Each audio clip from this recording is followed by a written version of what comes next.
তোমরা যে যাই বলো ভাই, দ্য হুডকে দেখার জন্যই শুধু আমি আয়রন হার্ট দেখতে চাই। Hello everyone, welcome to the second episode of খোর আলাপ। আর আজকে আমরা কথা বলবো দ্য হুড নিয়ে, যাকে সম্প্রতি আপনারা আয়রন হার্টের ট্রেলারে দেখতে পেয়েছেন এবং দেখার পরে বলতেছেন এই ঘোমটা পরা ছেলেটা আবার কে। সো বেসিক্যালি এই ঘোমটা পরা ছেলেটা হচ্ছে মার্ভেল কমিক্সের একজন villain character. So Marvel comics অনুযায়ী রবিন যখন চুরি করতো, ডাকাতি করতো, ছিনতাই করতো, তখন এই কাজগুলোর মাঝখানে সে ভুল করে একটা ডিমনকে মেরে ফেলে। আসলে ডিমনটাকে মারার পর থেকে কাহিনীটা শুরু হয়নি। কাহিনীটা শুরু হয়েছে যখন সে আসলে ডিমনের বুট এবং হুড দুইটাই চুরি করছে। বেসিক্যালি একটা Mohammadpur move.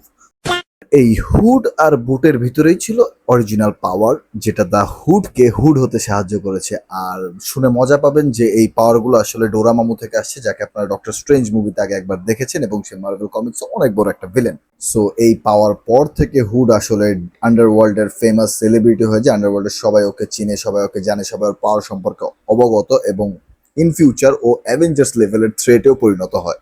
So Avengers level threat হওয়ার কারণে অ্যাভেঞ্জার্সের সাথে দ্য হুডের একটা ফাইট হয়। ফাইটে ডক্টর স্ট্রেঞ্জ হুডকে হারিয়ে ফেলে এবং হারানোর পরেও যখন হেরে যায়, হারার পরে তখন লোকি আবার তাকে অন্য পাওয়ার দিয়ে হেল্প করে, যার কারণে দ্য হুড আবার অ্যাসগার্ডের জন্য বিপদ হয়ে দাঁড়ায়। তো অ্যাসগার্ডের জন্য বিপদ হয়ে দাঁড়ানোর পরে লোকি আবার দ্য হুডকে হারায়। হারানোর পরে আসলে আর এই অ্যাসগার্ড এবং এই অ্যাভেঞ্জার্সের ফাইটের পরেই দ্য হুড তার অরিজিনাল পাওয়ার পায় মেফিস্টোর কাছ থেকে।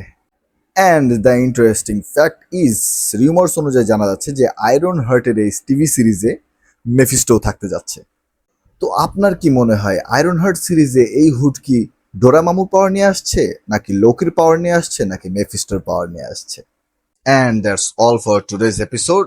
আগামী এপিসোডের জন্য অবশ্যই অপেক্ষা করবেন কমিক খোরের পেজ এবং ইনস্টাগ্রাম হ্যান্ডেলে এবং ইউটিউব চ্যানেলে। আসবো নেক্সট এপিসোডে অন্য কোনো স্টোরি নিয়ে। Thank you.